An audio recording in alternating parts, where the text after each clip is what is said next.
innovative content, global audience.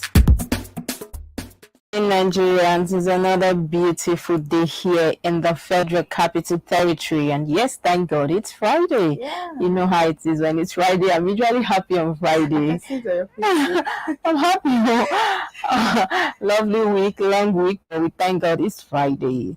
And of course, this is Wake Up Nigeria. My name is Princess KESSY. As usual, I have with me on the show. OKOSUN. How was your night, patient? It was fine. You I don't slept need well? to, yeah, of course. The I don't need cold. to ask you because Really? you look so good and so I barely happy. slept. I slept like 2 hours.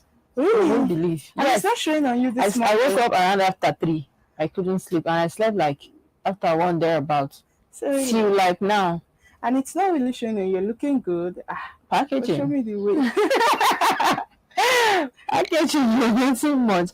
I'll go and sleep later on because at least human being, we just need to rest the body at some point. But thank God it's Friday. We'll have a lot weekend ahead to rest, and we have a lot of trending issues this coming from the dailies this morning. But the one that is even caught my attention now is the fact that I saw a story trending that the Adamawa Rec has been granted bail. Okay, now you see how I was like, are you saying? now you see. When people just do such things and they get away with it. Yes, now this is how suddenly the story will just cool off. Now that means that somebody else can still do this and they will get away with it. No serious punishment attached to it. And he's still claiming, right? He's still claiming saying that declaring Binani wasn't wrong. It wasn't wrong. Wow. It's really sad. It's sad. Like I will always say now, when people tend to say, most time people don't believe in Nigeria and their system, the structures, our country, and somebody will come and say something else.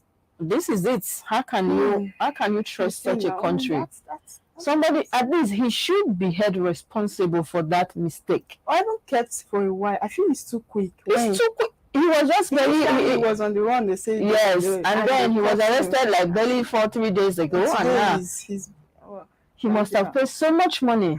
I bet you. Anyway, we'll move on quickly this morning with the newspaper reviews, and I'm going to kickstart with the Nation newspaper. Now, these are some of the stories making waves coming from the Nation newspaper. The big headline here says the outburst on inauguration. Onaikan comes under fire. And the rider says senior lawyers kick cleric for questioning president-elect swearing in. DHQ, nothing will stop May 29 events. Now, all the stories on page 4 of the Nation newspaper. We also have a story here that says Adamawa Rec, others get bail. And the rider says declaring Binani not wrong. Now that story is on page 5 of the Nation newspaper. We also have a story here that says that president-elect promises judicial reform. Judges' welfare a priority. That story is on page 4 of the Nation newspaper. We also have a story here that says has OK's 1 trillion naira loan for federal government, and that story is on page 7 of the Nation newspaper. A story here says that 70% of private school teachers in Southwest unqualified, and that story is on page 25 of the Nation newspaper. Also have a story here that says reps condemn disruption of flights by labor, and that story is on page 7 of the Nation newspaper.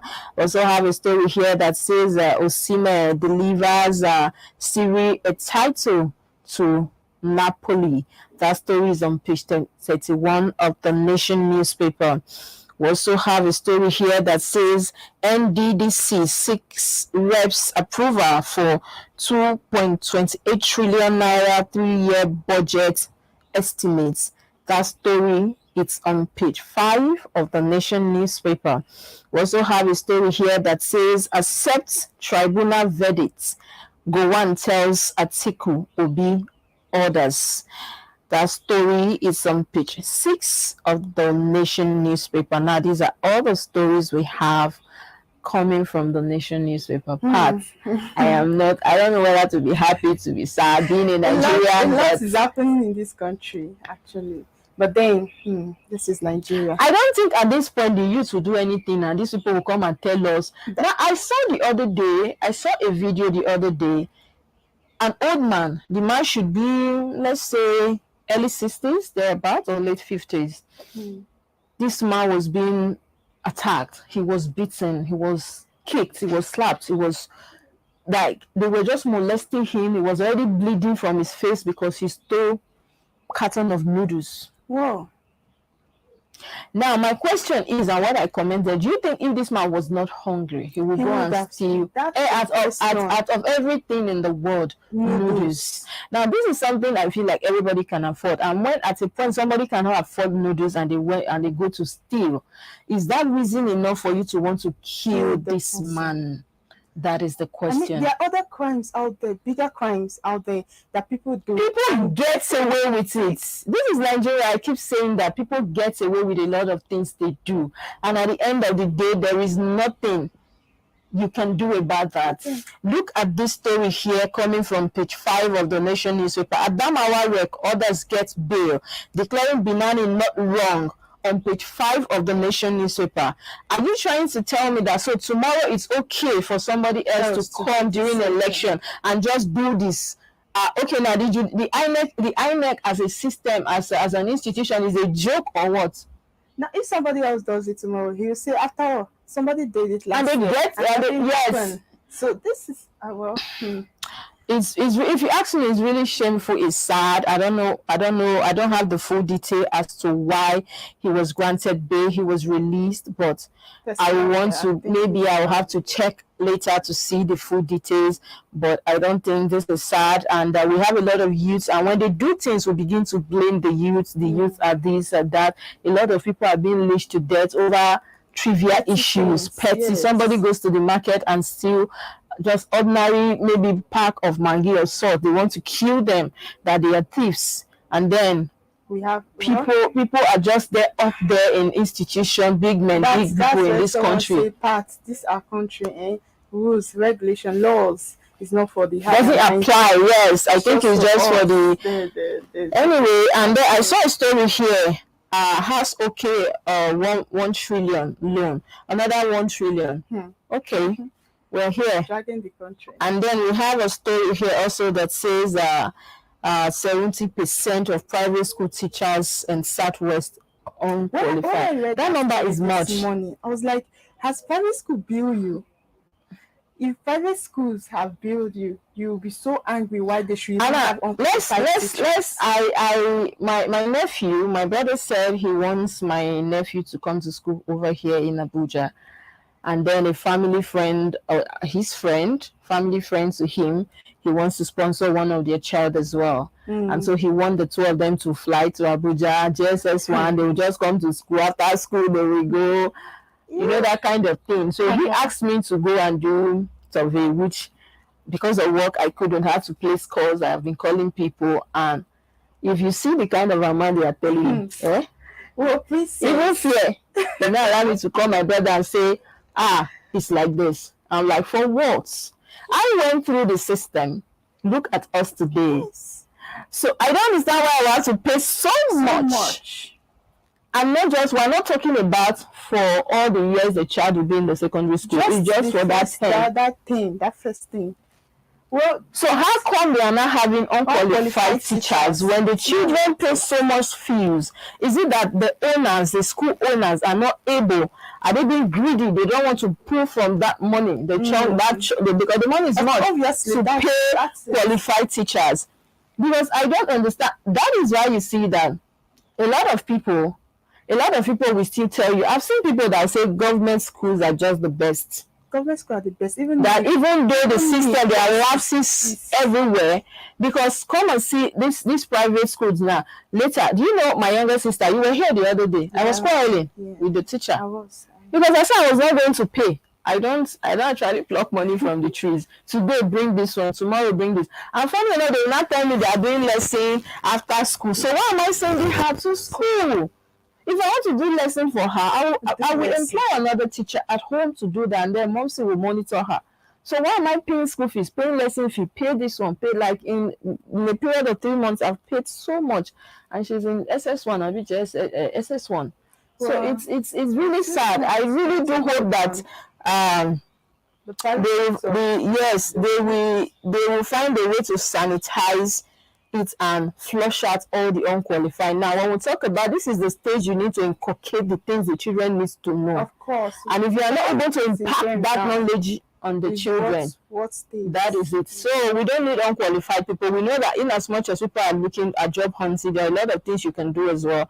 But the 70% is my own take here is too high. If we're talking about 20-30, then it's fair. But we're talking about 70% of unqualified. So you cannot give what you don't have. You can only give what you have. So I think the education system, that sector needs to check this and of course sanitize the system. Okay, there's a story here that caught my attention, Princess. President-elect promises judicial reform.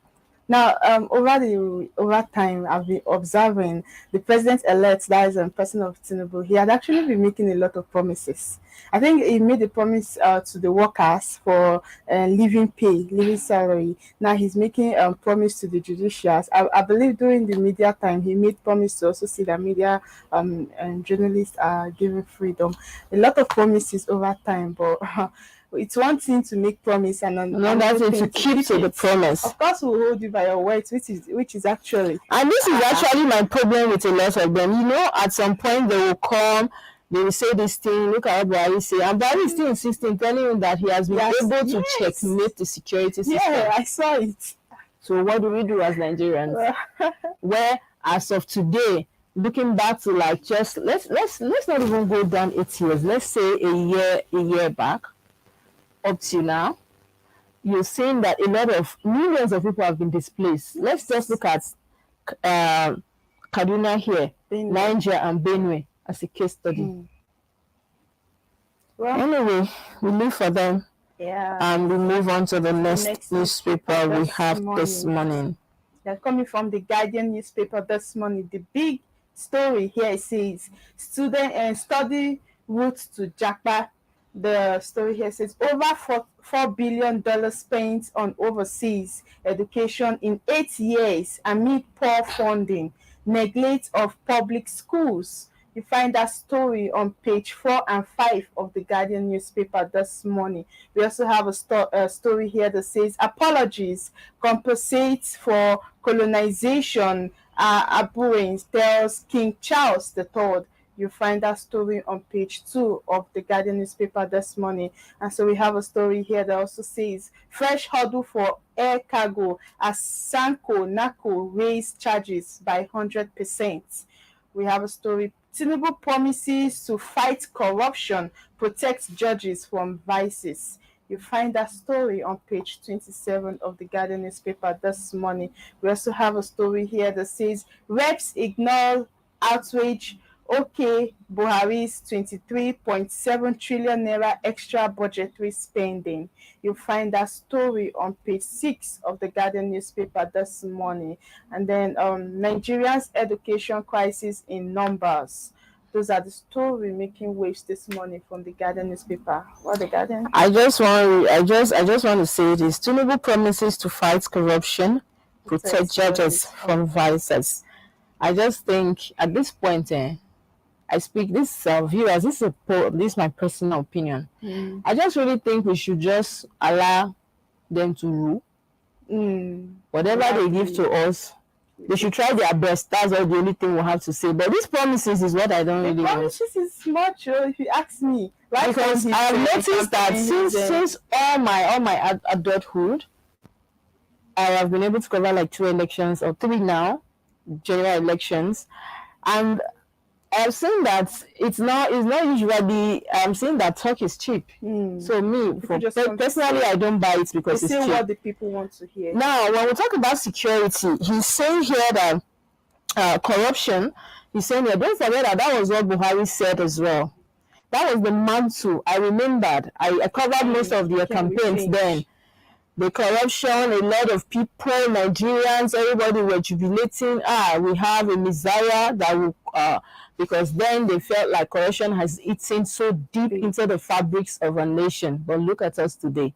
So please, if we're talking about corruption, they should just come and do the ones they can do, and let another person come and do until we know that, okay, we are okay. The promises of because let's look at this case from let's look at this news from The Nation. Adamawa others get bail. Do you know what that means? Of course, I am not a legal practitioner, so I wouldn't tell the conditions as to what that happened. But we are saying that the gravity, because we had experts on this show that said also that the gravity of his offense were that is something that mistake was something. I think they even thought of sending him to jail for a period of time. I wonder what happened. So you see, Nigerians, today we see this on the news and tomorrow this on the news. I think things are not really straight here. These people are not being straightforward with us. They're playing with Nigerians. Yes. Anyway, we move on quickly this morning to the Punch newspaper. Now, these are some of the stories we have making waves from the Punch newspaper this morning. We have a story here. The big story says May 29 handover. Again, military wants saboteurs. Gowon cancels petitioners. All the stories are on page 2 of the Punch newspaper. And the writer says a threat to new president's inauguration will be promptly dealt with, says Defense Headquarters. Kayano knocks Onaikon for saying Tinubu shouldn't be sworn in before tribunal verdict. Now that story is on page 2 of the Punch newspaper. We also have a story here that says that troops kill 40 insurgents, rescue 2 Chibok girls. That story is on page 8 of the Punch newspaper. We also have a story here that says 70% of Southwest private school teachers unqualified. This is coming from TRCN, and that story is on page 4 of the Punch newspaper this morning. We also saw a story here that says 25-year-old dredging firm worker drowns in Lagos River. Sad one. And we also have a story here that says Sudan second batch of stranded Nigerians arrives today. And there's a story here that says, but before I move on, Pat, these Chibok girls, I wanted to continue, but the thing is pinching me. Look at these beautiful girls. So that means they've been there for over how many years? 8 years plus. Wow. 8 years plus. It was during Jonathan. Came back with their children, and how many were I think when we read more of the headlines, you see many of them testimony how they were forced to marry more than one man, have more children, and a lot of sad stories. But all the same, we are grateful they are back home. They need to go through a lot of therapies. If you ask me, they should go do a lot of checkup on them and their mental state and their health. It's very important. Well, congrats to them, to these ones, and to their families as well. We'll move on quickly. Federal roads. Federal government pays states 859.7 billion naira in 8 years. That story is on page 19 of the Punch newspaper. We also have a story here that says government agencies, military owe electricity firms, Senates. That story is on page 19 of the Punch newspaper. We also have a story here that says reps raise Buhari's extra budget 3 spending to 23.7 trillion naira, and that story is on page 19 of the Punch newspaper. Now, these are all the stories we have coming from Punch this morning. I saw a story here of a 25-year-old dredging firm worker who drowned in Lagos, sad one. And I didn't know that. Thank God other Sudanese, they are beginning to bring in stranded Nigerians. We are happy, but they should do more to evacuate the rest. And then there's a story here that says government agencies, military owe electricity firms. Wow. If these people can owe, Then Who am I? That's the same question I want to ask. Who am I? I don't know because I use prepaid, but I just think the whenever it's come and molest ordinary Nigerian citizens, they should go to military headquarters there and see what will happen. It's not going to be funny, but then it's really not sounding nice. It's not funny. Yes, you know, we saw this story yesterday as well. Yeah. That a lot of ministries, agencies that own electricity firms, I think this is start do where to clear that bill. I don't know why they are budget for these things. So if they give you life, you should be able to pay, and that is why I love the prepaid. The prepaid, you just go and yes, and because I know now, for instance, I'm not at home. Everything is off. Yes. Everything I even put it on neutral, and I go. When I come back, I'll put it on until I use it. I'll know, okay, I was the one that used it, and then I'll go and recharge. That's much better because it's better. I understand anyway. Sometimes, especially those that are doing the estimated billing. Then I just come. Remember my church member, one guy close to my house. They used to come and bring just one room, kitchen, toilet. They used to come and bring 37,000 a month. How much is his salary? The guy that asked their best, don't be angry, cut me off. I'll go and buy a packet of candle. I'll go and buy a rechargeable light charge in my neighbor's house. And it wasn't funny until I actually took him to somebody I knew way back, and the person had to, they went through the process of meter, and it got the meter. See, life is not that difficult. Much better. Anyway, these are some of the stories coming from Punch this morning, and we saw a story here as well that says federal government pays states 59.7 million.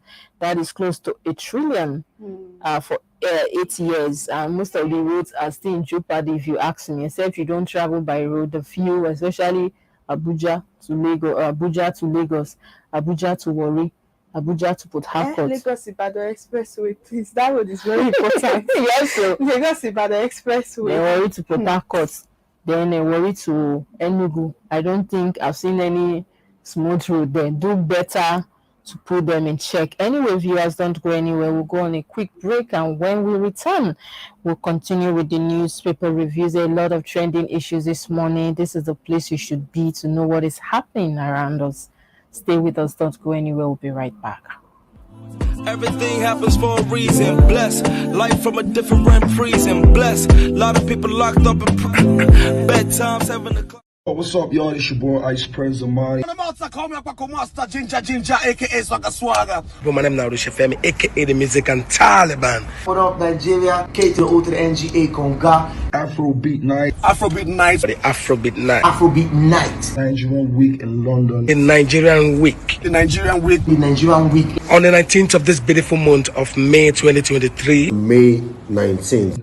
May 19, 2023. Let's go get your ticket. RTV London, in partnership with NTA TV Enterprise, present the maiden edition of the Nigerian Week in the capital of the world, London. A wonderful blend of entertainment, business, and networking, displaying a wide range of arts, national cash crops, financial product and services, and real estate. For huge extra opportunity in diaspora, look no further. The 36 states of the Federation, the Federal Ministry of Information and Culture, Trade and Investment, the Nigerian Film Corporation, and host of others will be in attendance. Date 15th to 21st of May 2023. Venue Lighthouse, Camberwell, Southeast London. For details, log on www.superiorradiotelevision.com/Nigerian Week or call +447 549 513 619 or +234 814 358 2856. The Nigerian Week, celebrating the best of Nigeria from the rest. Hello viewers, and welcome back from that quick break. We're still on the newspaper reviews. A lot of stories are trending this morning, a lot of interesting stories. We're still here and we're going to continue with the reviews. And so we're coming from the Daily Trust newspaper this morning. The big news here says, may Nigeria never experience war. Sudan returnees pray. Amen to that. Amen, no. Seriously. And then we have the rider here that says, we slept in the open for 8 days. About 3,000 Nigerians still stranded. And then we have more aircraft needed for evacuation, federal government. And then you find the story on page 4. of the Daily Trust newspaper this morning. We also have a story here that says trafficked Nigerian woman in Iraq beg for evacuation. We have a story, May 29, we are ready for troublemakers, military.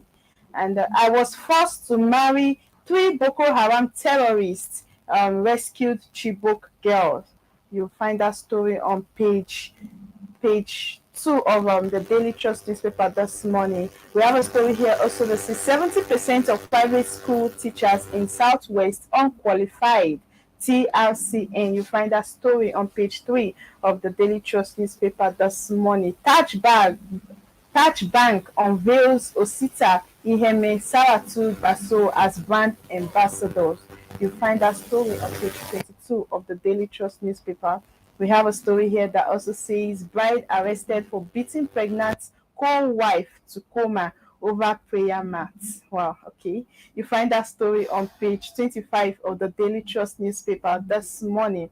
And so we have a story, Sudan crisis, Hajj fare may rise above 3 million naira as airlines decline signing agreements. The writer here says we will run at loss with current deal operators. And then NACO working out solution, chairman. Those are the stories making waves this morning from the Daily Trust newspaper. So I have a story here that says trafficked Nigerian woman in Iraq beg for evacuation. Please, NAPTIP, do something about this. We need to bring her back. You know, these are some of the way they deceive these people to go abroad. That is why you see, I don't know, maybe I'm just different, viewers. That's my opinion. I'm just different from my peers while growing up.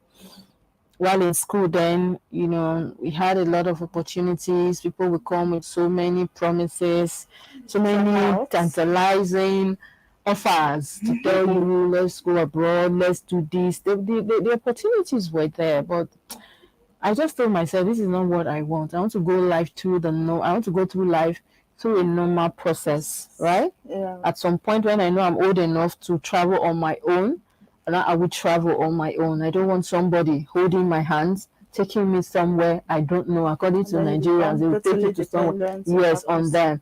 And maybe you get there, they take your documents, you are not able to come back, you are not able to move forward until you have to pay every day, and they will use you the way they like. Please. Well, I think it's also time that Nigerians, viewers out there, you need to also start thinking that what's that thing that's taking you outside the country? War is not a good thing. And luckily for us as Nigerians, we've not experienced it, just like the big headline here says, may Nigeria never experience war.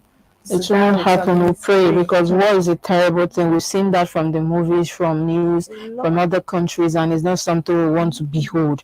Yeah. And then also saw a story here that says, I saw a story here. There's this story that also caught my attention. Bride arrested for beating pregnant co-wife to coma over prayer mat. Now, polygamy, how do you call it, is not for the faint-hearted. I know it's your religion, it's whatever you want to do, it's fine. But please, I think people should learn to live in peace. Now, in a situation where you know that this is the life I'm supposed to live, I don't have any other way around. What you do, you make peace. That is the best way, viewers. So I think when you tend to make peace, you know your husband will definitely bring another wife, or will bring more wives. At that point, there is nothing you can do to stop him. You just have to learn to make peace. You have chosen your path. Prayer mat is it's more for you to want to kill somebody. We can always get mats. The husband can always get another mat. We know how sensitive these are, because anything that is prayer should be, anything we use for prayer, yes, we it's sacred. We hold them in high esteem. But I think that's not reason enough as well to want to kill a fellow pregnant woman at that. So please, let's, I'm talking to the wives now. Please, when you have co-wives, when you have other wives, please try to live in peace with people. That will go a long way. Okay, there's a story that also caught my attention. May 29, we are ready for troublemakers. I think I've the military have been saying that in the other they've been saying they've been emphasizing on that for like over 2 weeks now. We've been saying that on the news. So we really do hope. And I don't know why this Sudan crisis is going to affect Hajj fare. A lot of people want to go to Hajj. I don't think is fair. The Sudan should not, I don't know whether it's close to where they are going to, but please, might have a lot of Muslim people that are going there. Why are they having them gathering money to go so that they go and pray for us as well? So please, airlines, you should reason with them.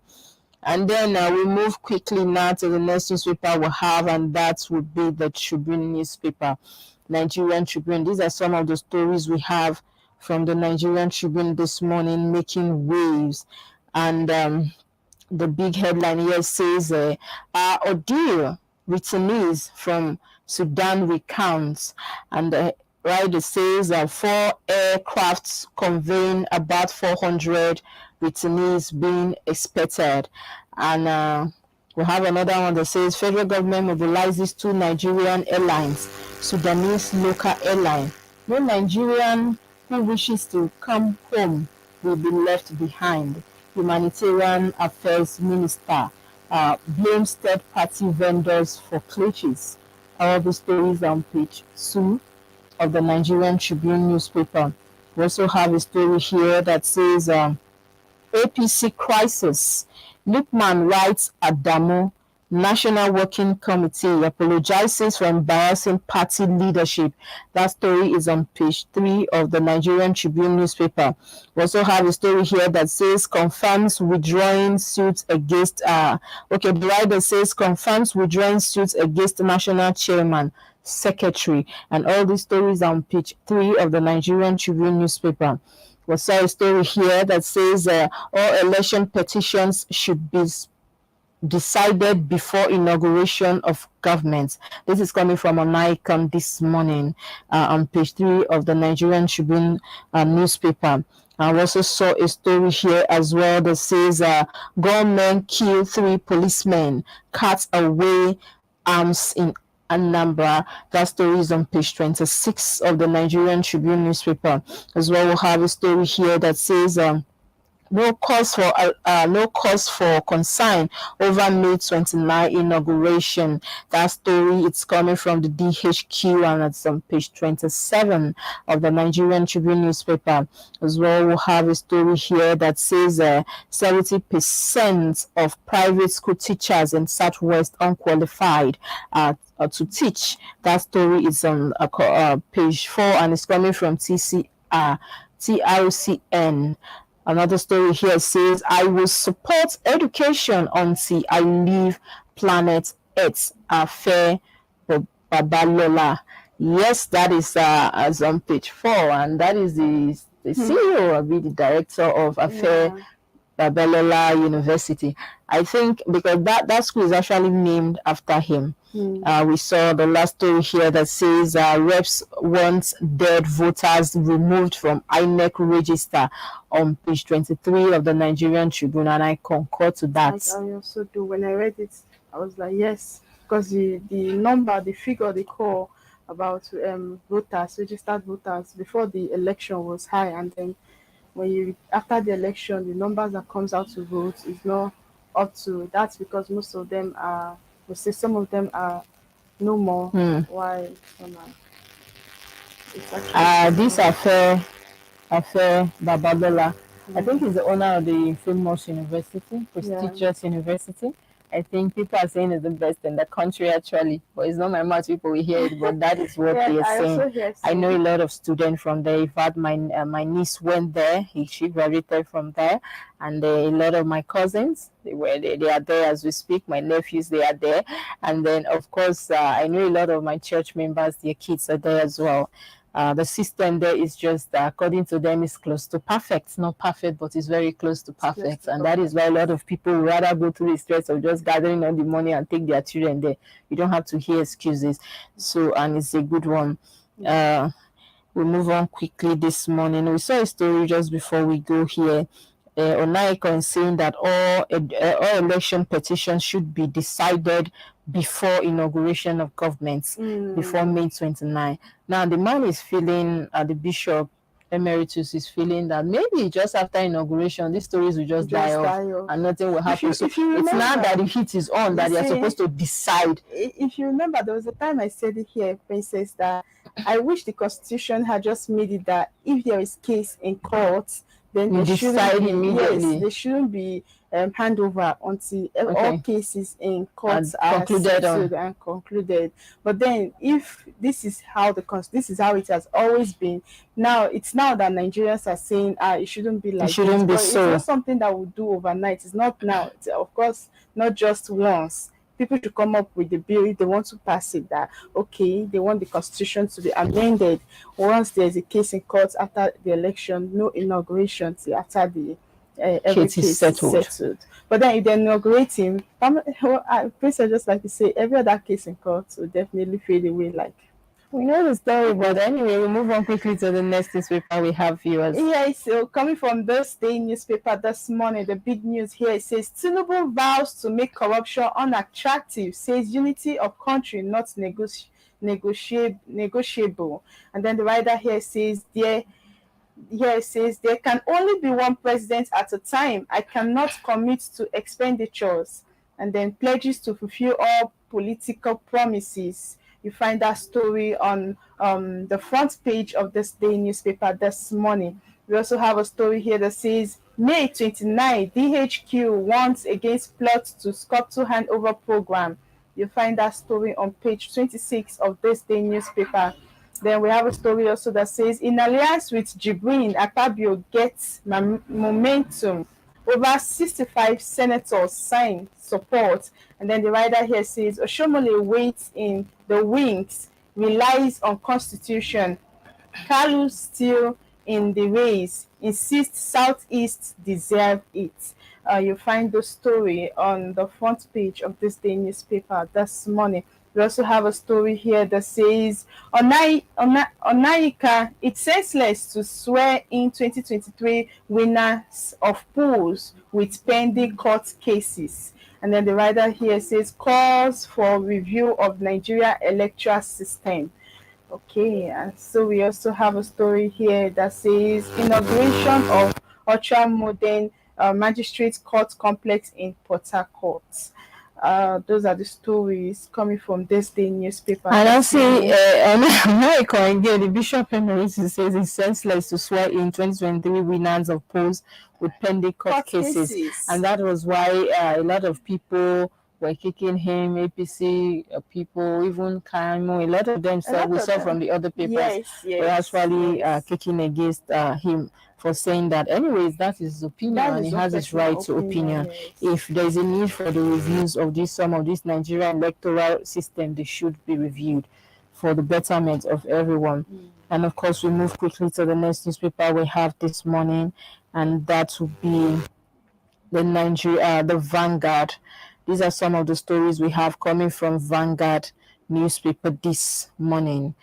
The big headline here says, escape from Sudan with gunfire all over. We thought we had died. I'm going to take that again. Escape from Sudan with gunfire all over. We thought we had never seen home again. The writer says our returnees tell tales of woes. I had said my last prayers, waiting for the worst. Students, we were sexually harassed, broke, stole to survive. Students, we paid money to be allowed to urinate. We paid to bathe, brush teeth, etc. Nigerian officials starved us for 12 hours. We literally saw death, but Nigeria came through. I feared for my children's safety in Sudan. Nigerian father. Refusal of Nigerian missions to pay visa fees delay our evacuation. Federal government gives each returnee 100,000 naira cash gift. Azima Air to a lift second badge. Now, all these stories are on page 5 of the Vanguard newspaper. I also saw a story here. We could see the picture just before I go. We could see the picture story here. A lot of them, we saw them here. Their pictures, their faces here as well. Returnees from Sudan, we could see the picture too when they were coming down from the flight. That's a good news. And then we saw a story here as well that said top 10 banks pay 260.3 billion as income tax. That story is on page 19 of the Vanguard newspaper. We also saw a story here that says swearing in Tinubu before tribunal's judgment makes no sense on ICANN. Tinubu will be sworn in, avoid murky waters of politics, Kaimo Kantas. All these stories are on page 26 of the Vanguard newspaper. We also saw a story here that says election disputes. Allow judiciary decide. Go one tells Atiku will be orders on page 3 of the Vanguard newspaper. We also saw a story here that says troop kill 79 terrorists in Northwest, rescue 136 adopted victims.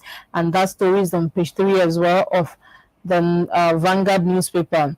There's a story here that says the Kweyemadu knows fate today on page 6 of the Vanguard newspaper. We also saw a story here that says industrial court stop NLC TUC strike in Imo. That story is on page 15 of the Vanguard newspaper. Now, these are all the stories we have coming from Vanguard this morning. Talking about the major news, with gunfire all over, we thought we would never see home. Yes, I was even confused while reading that because I've never seen this before. I'm just saying that we were sexually harassed, yes, and they broke. Steal to survive. They had to steal. They had to eat something. We paid money to allow to be urinate, to allow to urinate, to bathe, to brush teeth. That's Nigerian officials starved us for 12 hours. Nigerian officials, they say. We literally saw death, but Nigeria came through. Wow. I fear for my children's safety in Sudan. Nigerian father. Refusal of Nigerian missions to pay visa fees delayed our evacuation. Federal government gives each. That's a good start anyway, because they are really much, and so that's a good start. At least that will take you to your home or to anywhere you're supposed to go to for now. Anyway, we move on quickly to the next newspaper we have. Coming from the Blueprint newspaper this morning, the big news here says DHQ to politicians on May 29. Make no attempt to scupper Tinubu inauguration. And then we have the rider here that says assures probe over alleged bias against troops at theater of operation. And then we also have a rider here that says 70 terrorists neutralized, 2 Chibok girls, 158 others rescued. And then we have a story here also that says the rider here that says operatives arrest 30 informants, 14 logistic suppliers. You find that story on page 14 and 6 of the Blueprint newspaper this morning. We have a story here also that says we hope for ceasefire in Sudan before Hajj operations. NACON. You find that story also on the front page of the Blueprint newspaper this morning. We have a story here that says JAM, 15 years old Enugu boy set record in mathematics. You find that story on page 13 of the Blueprint newspaper. Analysts warn against NAS approval of 22.7 trillion naira ways and means. The rider here says frit over hyperinflation. Inflation. You find that story on page 22 of the Blueprint newspaper this morning. We have a story also that says 70% Nigerian private teachers not registrable. TRCN. You find that story on page 18 of the Blueprint newspaper. Teenager stabs mother to death in Kano over argument. You find that story on page 15 of the Blueprint newspaper this morning. 2023 finance policy will put more pressure on manufacturing. Tinubu Shetima ticket post. I'll take that again. Tinubu Shetima ticket posed a huge challenge to my re-election bid, Nasarawa governor. You find that story on page 6 of the Blueprint newspaper this morning. Suspected headers kill pregnant woman, husband, son in Osun. You find that story on page 18 of the Blueprint newspaper this morning.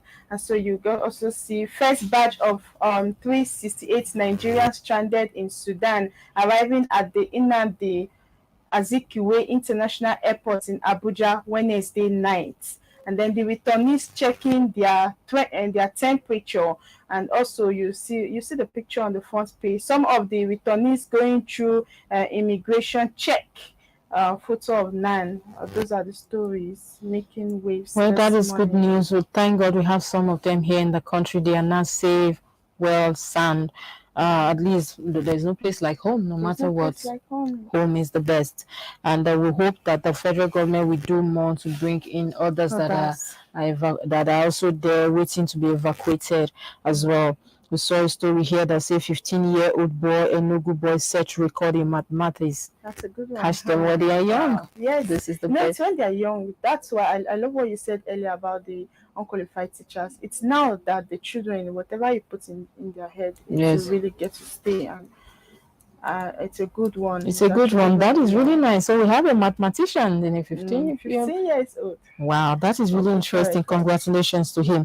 And then I saw a story here that says teenager stabs mother to death in Kano over argument. At what point did we get to this in Nigeria where we can no longer quiet while our parents are talking? I thought as children, no matter how old, there's this adage in my place that okra do not outgrow the owner. They will bend you and they will pluck you, and that is where I come from. Our parents, no matter how old you are, you may be married, having grandchildren, when your parents talk, you will still have to keep quiet. So it's really sad. This is really sad. And there's a story here: suspected herders keep pregnant woman, husband, son in Oshu. Another sad one. Another sad one. I really do pray that at some point these security issues will be a thing of the past. Yeah, there's something I saw yesterday. I really do not know how legit it is, but I saw Benue residents out protesting. If you had seen it, and I was like, I think I saw that on social media yesterday.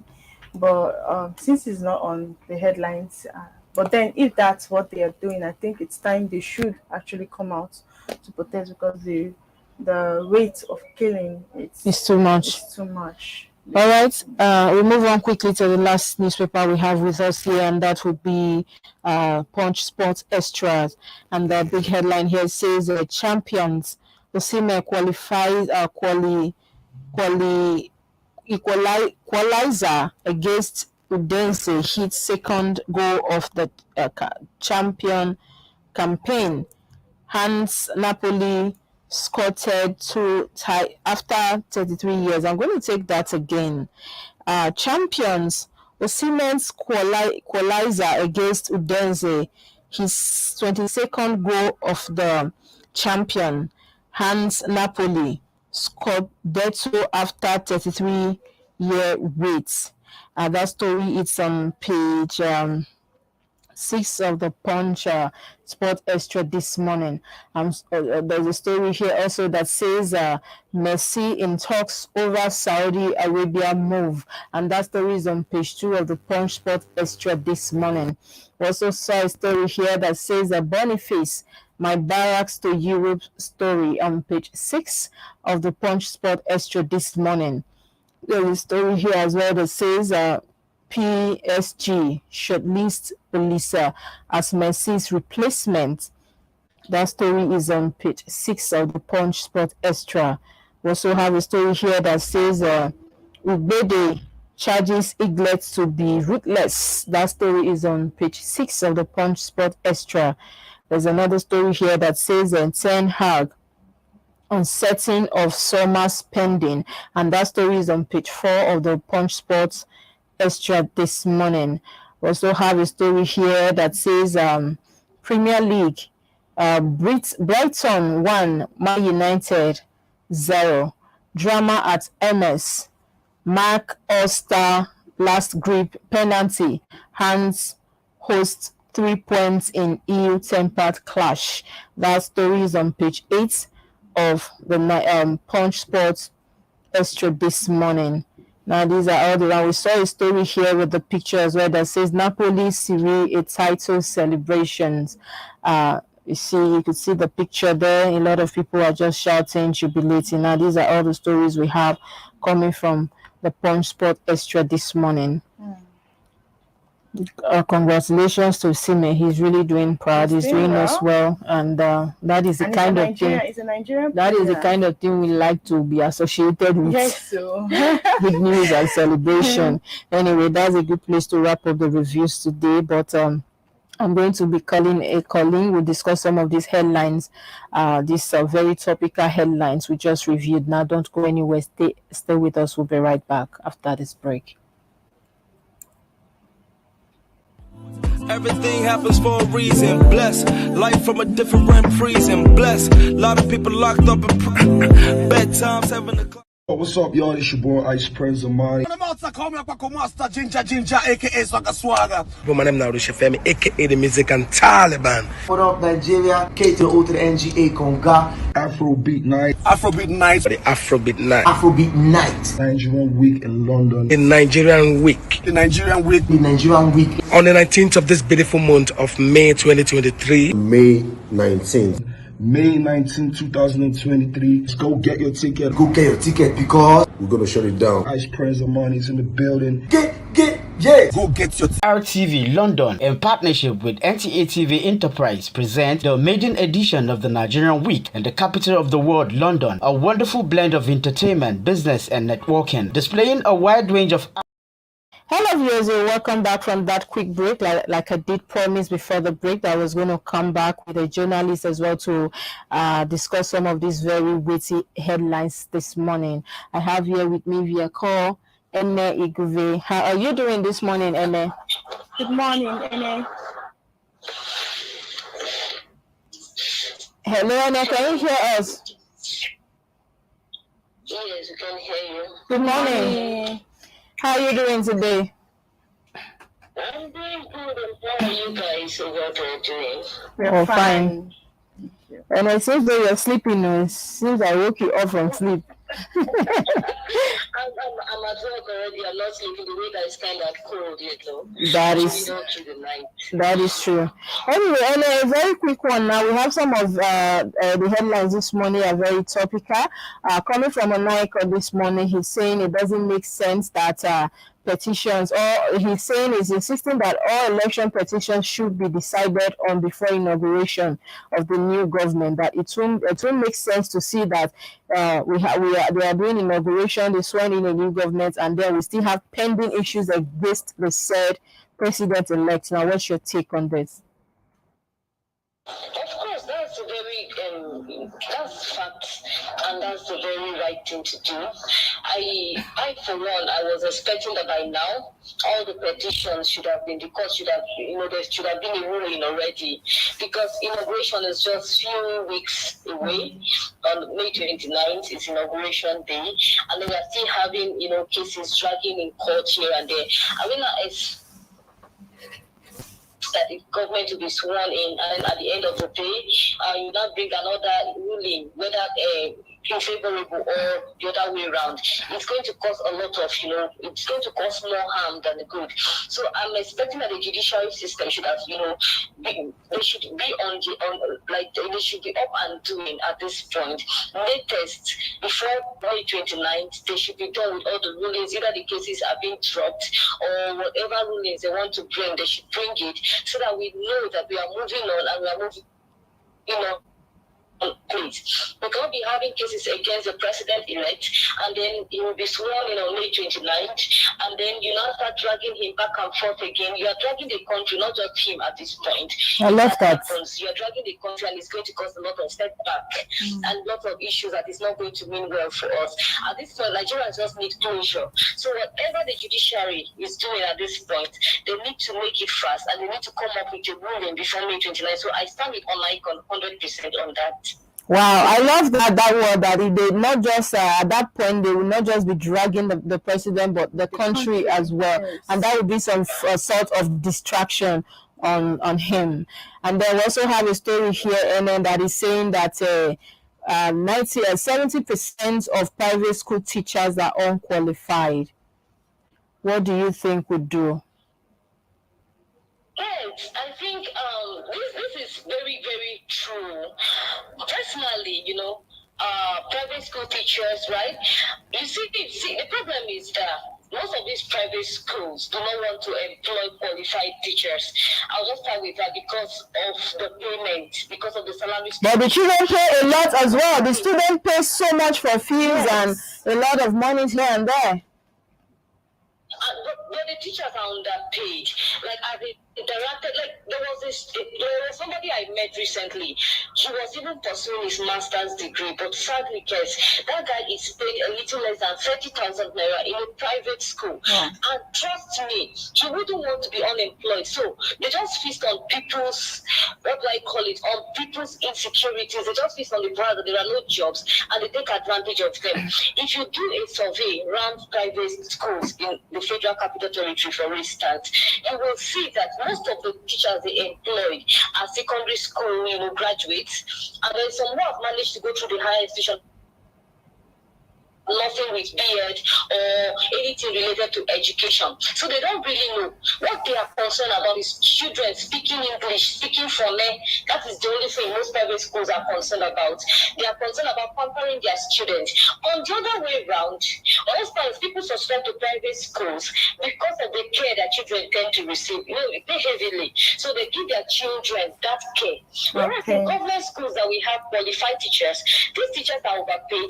Our government schools are mismanaged. If you go to government school, you don't even have good seats for students to sit on. So what do you have? You would rather, instead of taking your children to school where they will have to sit on the floor, you would rather just manage them with this poor level of teachers that you have in the private school, and then have your children learn in a clean environment. So that is what happens most of the times, except the mission schools that they are still trying to maintain the standards. When it comes to private education, you have beautiful classrooms, you have good environments, but the quality of teachers is on the low for most private schools, especially the ones that are on the startup level. Because they can't afford, to hire people with a BEd or qualified NCEs to manage their schools or to teach. So they just bring either few teachers, sometimes they just bring few hands to manage the school. And at the end of the day, the teachers are overworked. That is what happens. Actually, you to school with a poor teacher and poor environment. You would rather send them to good environment with just manage teachers you get. Actually, you've actually taken us to a different dimension. You've taken us to a different stand on this issue. But then there's a headline here that says Adamawa wreck, others get bail. What's your take on this issue? And then before you go ahead, the writer here says the Adamawa wreck. The Adamawa saga, the wreck that declared Binani winner has actually, and others have been granted bail. And the writer here says declaring Binani not wrong, that the wreck is still insisting that he's right. Already he has gotten bail. What's your take on this issue? I saw that on the news, this morning and yesterday. And then, why are you granting him bail? In a good country, that man should, in fact, his professorship should have been withdrawn. Because what he did is unconstitutional. So, when you have backups, when you have godfathers, it's not a question of you now coming to tell me what you did is right or wrong. So is he asking on the fact that, I'm still a professor, so I still have mouth to talk? In good countries, in developed countries, in working countries, that human being should have been put behind bars and charged. Because what he did not just, our democratic, electoral processes. It did a lot of harm. It jeopardizes people's peace of mind. A lot of persons could have been killed because of one single mistake. So no, he's not remorseful because nobody is holding him accountable. So he was granted bail. At the end of the day, he would even be giving acts. They will even have to even promote him. The people who are sponsoring him. So when we have all of these things, and sadly he's a professor, and these are the professors that make life miserable for students. In fact, in schools, when a student misses assignments, professors like him will go to the point of making that student repeat that course.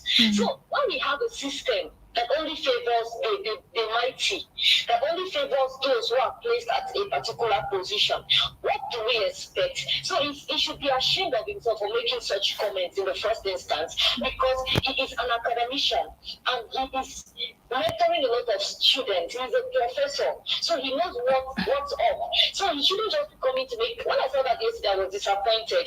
I was like, this is the kind of country we are operating in. This is the kind of country, sadly, we find ourselves in, where people justify their mistakes. He is not remorseful because he feels he owes nobody an apology, or because he feels the people who gave him the mandate to do whatever he did will always give him the backup. The backup. So it's very sad.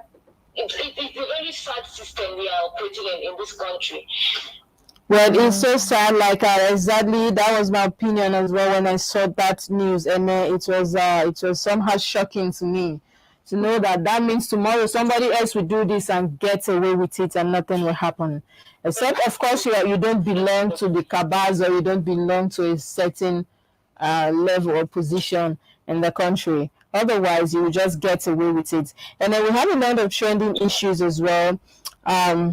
But just before we let you go, let's talk about, we have a lot of Sudanese returnees, right? They've been evacuated, some already in the country, and they are saying they had to pay money to bathe, to urinate, to brush. They were sexually harassed and all that. But thank God some are still here. We're still waiting for others to be evacuated. But we have a story here I want you to talk on. Now, the president elect is saying that he's going to cut corruption, vows to make corruption unattractive. Now, and if you remember, then we both covered that election of the time Buhari was coming, and even the campaign, during the campaigns, we used to cover these events together. And then we saw things like this as well. We heard him say corruption is going to wipe away corruption, and all that. Yeah. And then today we're still here talking about just the last news you spoke on. Adam Aware came in, and now he has been granted bail. These are corruption as far as I'm concerned. And then we are seeing the president-elect repeating the same thing, that vows to make corruption unattractive. Now, what's your take on this? Because we've been hearing this over time, insecurity, corruption, and I feel like we're still here where we are. We just more sports. On that, okay, I listened to the president-elect when he went to River State to inaugurate, to carry out one inauguration in River State yesterday to honor Wakeup's invitation to commission the judiciary sector there. There was the magistrate court annex and built.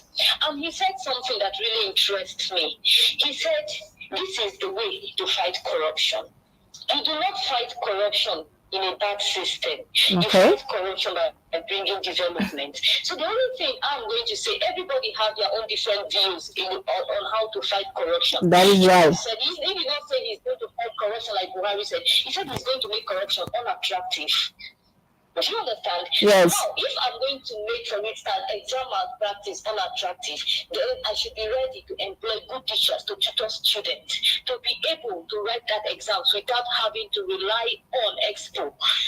Do you understand? Yes, I understand you perfectly. To me, that is where I am looking at it from, based on what he said in River State yesterday. Okay. So if I want to fight corruption, for instance, in the police sector, then I should be able to make police welfare good enough to discourage the policemen or the police force from collecting bribes. That way, corruption becomes unattractive. Because if every Nigerian is gainfully employed, if we have markets, if we have a workable system, people wouldn't want to. Why would you want to go and be taking bribes from another person when your salary is enough for you? Why would you, as a policeman, want to go and risk your life and stand on the road collecting bribes, taking bribes when you have a good salary, when you have a good welfare package? So for me, I feel that the president-elect is coming from this, although I'm not a spokesperson, I am just, from what I understand, if you say you are going to make something less attractive, it means you are going to bring something that will make people not want to do these things again. If you don't want a child to continue to steal, if a child is constantly taking food from the pot, that means that child is hungry. So when the child is properly fed, the child will have no reason to want to go and take meat from the pot again. So for me personally, I want to keep my fingers crossed that the president president-elect is actually coming from this point of view that is going to make corruption less attractive. He is not saying, just like Buhari said, that he was going to cut corruption completely. He is not saying, I'm going to fight corruption. He said, I'll make it less attractive. So that means he has some developmental strides. He has some visions for the country. So we should just all give him a chance and see what he's going to bring to the table. And just before we let you go, one more question and we'll let you go. There's a story here coming from The Guardian that says, that's actually the big story here, that says study routes to Japa, over $4 billion spent on overseas education in 8 years amid poor funding, neglect of public schools here in the country. What's your take on that? Hello, Ene. This is something that we all have seen and we all know and we all are part of it. Personally, the poor funding of education system in the country is due to the fact that our ruling class, the big boys, don't have their children educated in Nigeria. And for me, I keep telling people it's a big shame. It's okay for you to say, okay, I want to go for my PhD abroad and have experience in this. But when it comes to the point where every one of us, like, once you become rich, the first thing you're going to do is to send your children abroad. So every money you steal from the country or every money you make from this country, you take it to go and enrich another man's land and system. It's very disappointing. Even the president himself had his children educated abroad. We have seen pictures, we have seen videos. There is nobody in government today, and I stand bold to say, maybe 1/3 or 1/20 of them, just 1/4, can maybe boldly say, my children are schooling here in Nigeria. Maybe for the primary school and secondary school, but for tertiary institutions, once you get a position, when you get to a particular office, once you start making money in this country, especially as a politician, the first thing you do is to send your children abroad. So it's very disappointing. Our education system is bad because those offices don't see the need to have their children educated here. Just imagine if the United States president sends his own children to go and study in the UK, and then without having values for his own education system. It's very disappointing, and I think our leaders should be ashamed of themselves. This is really a very bad situation for our country. It's even disgraceful. Like, I've heard stories of, during the Naira crunch, some Nigerian students were struggling, to pay their fees, to have their fees paid. I had those in the UK. So we are struggling badly because the system was really bad. They couldn't access cash. So we are almost being, sent home. And, what have you. So if our education system is actually working, I don't see a reason why somebody should leave the shores of his or her country. Except maybe on scholarship basis, or maybe you just want to go and study a particular course. To further on that course as well. Yes. You can just go for a professional training. You can go for, a PhD somewhere just to gain that international flair, or just to gain additional knowledge, like the great philosophers used to do, and all of that. Just travel for that. But in a situation where you see that, like, the number of students that are sent abroad to study, it's even like it's too much. It's too much. Personally, I think there's a lot of work to do on that level. Maybe it should be the fact that after studying abroad, you should remain there, not coming back to come and occupy space in NYC camp and expect the country to pay you when you did not invest one kobo in our education system. You studied abroad all your life, and then you come back to serve in NYC, and you expect NYC to still pay you. I think they're running a very faulty system. So if you're going abroad to study, when you study and you want to come back and serve as a youth corper, you should serve for free. Nobody should pay you because you didn't invest. You didn't even patronize your own country's education system. So you should serve the country for free. And if you don't want to do that, then you stay back in the country where you studied. Because what most of these rich men do, after their children study there, they bring them home for NYC. They serve, and then they're the ones who get the jobs. And funny enough, they even come and start positioning them in the oil sector, in the gas sector, Yes. Exactly. It's really sad. So if you study abroad, remain abroad, no NYC for you. And if you're coming to serve in NYC, no money, no life for you. You have to give up that. Wow, and thank you so much for being on the show this morning. You've added so much flavor to this show this morning. I appreciate your time, and thank you. Thank you for having me. Thank you very much, Ene. You too, Ene. Take care of yourself. Wow.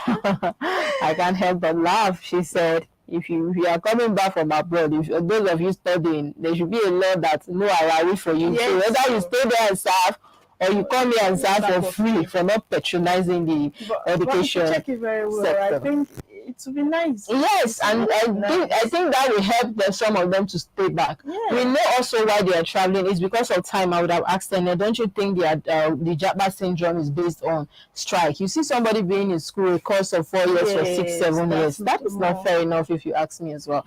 But just maybe next time, because viewers, because of time, we need to wrap up the show.